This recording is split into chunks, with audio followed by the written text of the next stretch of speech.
Nah, ini makna syahadat. Wajib, hukumnya wajib fardu ain. Jadi setiap mukallaf fardu ain memahami makna syahadat.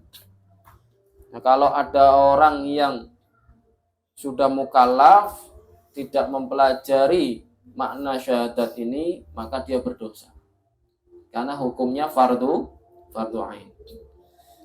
Wa makna asyhadu an la ilaha illallah a'lamu wa a'taqidu ay ud'inu bi qalbi wa a'tarifu bi lisani alla ma'budu bi haqqin illallah.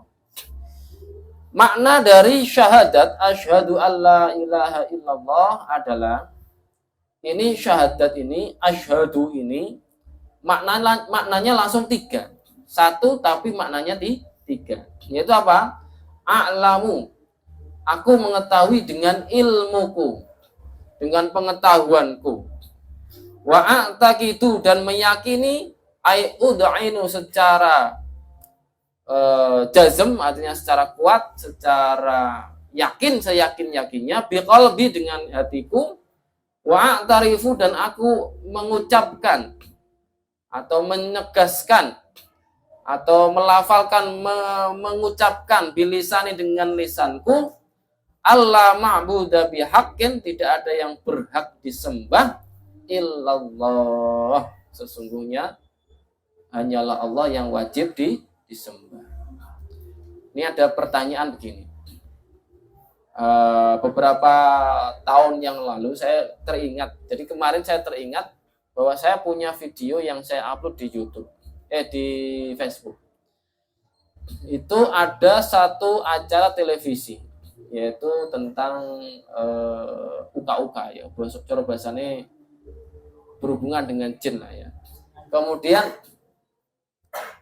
jin itu masuk ke dalam jasadnya orang. Kemudian jin itu berkata, kamu ini siapa? Orang Islam. Orang Islam itu masuknya bagaimana? Bersyahadat. Bersyahadat itu apa? Bersaksi. Loh, kamu kok bersaksi wong tidak melihat? Bagaimana jawabannya? Ya kan? Terus dikejar oleh jin itu. Kamu kok bisa bersaksi kok kamu nggak tahu Tuhan? Cara bersaksimu bagaimana? Kan begitu. Nah, ini yang harus dipahami. Makanya makna syahadat ini yang harus dipahami. A'lamu, pertama a'lamu, yaitu aku mengetahui. Dengan ilmuku, dengan pengetahuanku. Artinya bagaimana? Akal, kita dikasih akal. Akal ini kita harus berpikir bahwa man arafa nafsahu arafa rabbahu.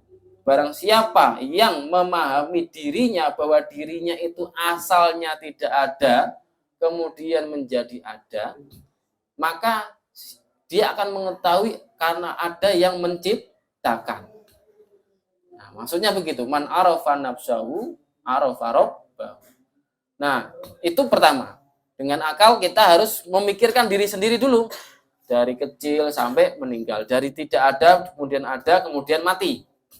Kemudian kita tahu sejarah, yaitu sejarahnya Nabi Ibrahim. Nabi Ibrahim, sejarahnya itu bukan mencari Tuhan, tidak.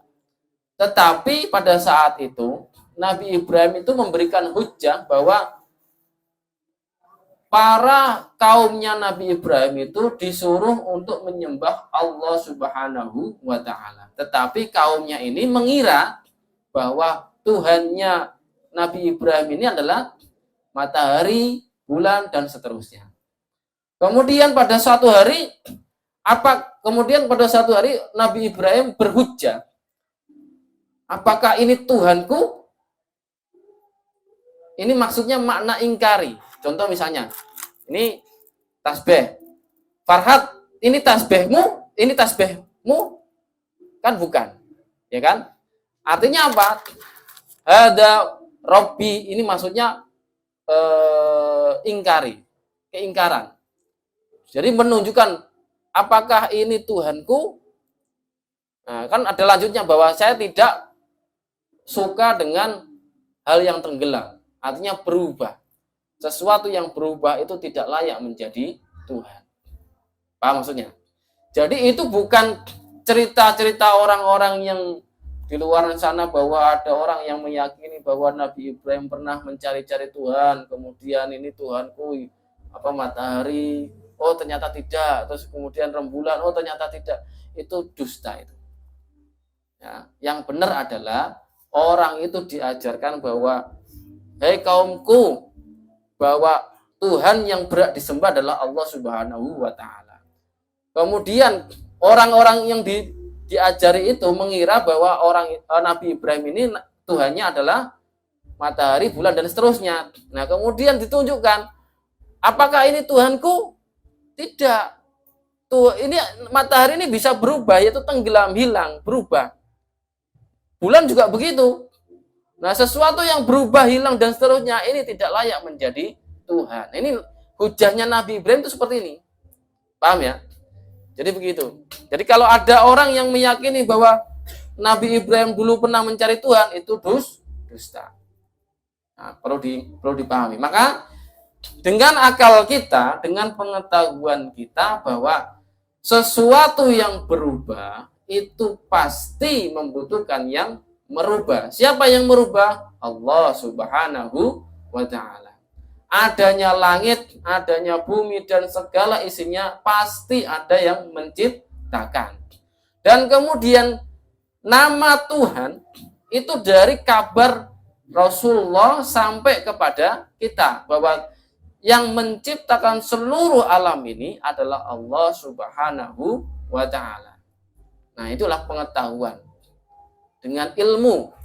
Nah, seperti itu. Kemudian dari ilmu itu naik lagi menjadi sebuah keyakinan. Kenapa? Karena ada orang yang tidak yakin bahwa dengan pengetahuan itu sudah jelas ini adalah berubah, ini adalah diciptakan, tapi dia tidak yakin. Sampai-sampai orang itu tidak meyakini adanya Tuhan, yaitu ateis. Paham maksudnya? Nah, orang yang meyakini bahwa dengan keyakinan, dengan pengetahuan itu, bahwa semua yang ada di dunia ini ada yang menciptakan, bahwa keyakinan itu dengan keyakinan di hatinya, kemudian diucapkan, ditegaskan dalam lisannya, itulah sebuah saksi. Paham maksudnya? Jadi makna saksi itu seperti ini loh. Paham ya? Jadi kalau ada jin yang bertanya, kamu kok bisa bersaksi bahwa Allah itu Tuhanmu, kamu nggak pernah melihat kok, kan begitu. Contoh misalnya kita ditampar. Tampar itu kan kulit. Ini kulit, ya kan? Nah, kok bisa merasakan sakit? Sakitnya di mana? Kan enggak tahu deh. Pedes, ya, kecut, ya kan? Kemudian nyawa kita di mana? Kan enggak tahu. Paham maksudnya? Contoh kasus begini, sederhana saja dulu. Kita saksi, ya, saksi dalam hukum pengadilan. Setiap ada pengadilan itu kan pasti ada tergugat dan penggugat. Dan tergugat penggugat ini butuh namanya saksi. Kemudian diadili oleh hakim. Hanya satu hakim atau banyak hakim, tidak apa-apa. Nah, saksi ini ada yang namanya saksi palsu dan ada yang benar-benar saksi. Nah, saksi yang benar adalah orang itu mengetahui betul siapa tergugat dan siapa penggugat. Dan mengetahui betul apa kasusnya. Paham maksudnya? Dan merasakan betul efek dampak yang dirasakan. Paham maksudnya? Misalnya nih ada perceraian, kan banyak nih. Perceraian itu kan pengadilan kan bahkan setiap hari ada, ya kan? Coba jenengan kalau nggak percaya di pengadilan, bahkan setiap hari itu dimanapun itu namanya hukum peradilan perceraian itu setiap hari ada. Nah, orang ini ya, baik itu yang menggugat dari istrinya atau dari suaminya, itu pasti harus mendatangkan saksi. Nah, saksi ini harus mengetahui siapa suaminya, siapa istrinya, karena harus tetangganya. Kalau dia mendatangkan orang yang tidak tahu, maka walaupun digugat cerai nggak akan diterima. Paham maksudnya? Ya, jadi begitu. Nah, saksi saja mengetahui. Paham maksudnya? Kemudian begini, ada lagi. Ini bukan saksi peradilan, tapi saksi kejadian, kecelakaan. Ada kasus kecelakaan. Si A tabrakan. Nah, ini ada berita media berita. Media berita ini butuh berita. Nah, media butuh berita ini butuh yang saksi. Kan begitu. Ini tadi kejadiannya bagaimana dan seterusnya kan. Maka orang itu kan benar-benar melihat, merasakan jam berapa dan seterusnya. Ini saksi. Nah, ini saksi-saksi ini adalah dengan cara apa? Mengetahui, kemudian meyakini, dan menegaskan dengan lisan. Makanya secara lisan Arab, asyhadu itu dimaknai dengan 3 komponen ini. A'lamu, a'taqidu, dan a'tarifu. Aku mengetahui, aku meyakini, dan aku mengakui dengan lisanku. Paham ya? Nah, jadi kalau ada jin seperti itu, kita tapuk saja cangkemmu. Paham maksudnya?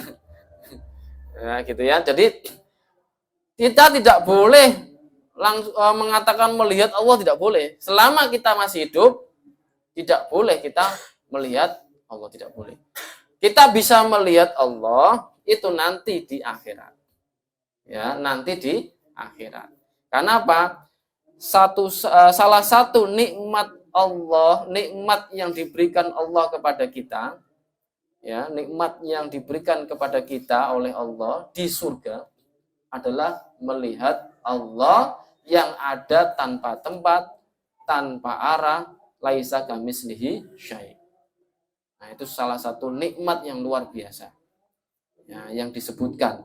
Karena ada nikmat yang tidak disebutkan. Nah, nikmat yang tidak disebutkan ini jauh lebih nikmat lagi. Karena tidak ada di dunia. Hanya ada di surga. Paham ya? Seperti itu. Bisa dipahami ini? Ya, jadi maka dari itu asyara'u hakimun alal akli. Syara itu adalah penentu atas akal manusia. Wal aklu salimun syahidu syara'u fala yati asyara'u bima la yuwafiqu mujawazatul akli. Jadi akal dengan pemahaman yang selamat, ya, pemahaman yang selamat, pemahaman yang benar tentang agama Islam ini, dengan akidah ini, maka dengan pemahaman yang benar ini adalah kunci keselamatan kita dan akal sebagai saksi tentang kebenaran syariat Islam. Jadi seperti itu. Ini saya simpulkan demikian. Jadi syarak tidaklah datang kecuali dengan apa yang mungkin dengan menurut akal sehat. Bisa dipahami? Nah. Kemudian al-wahidu. Monggo.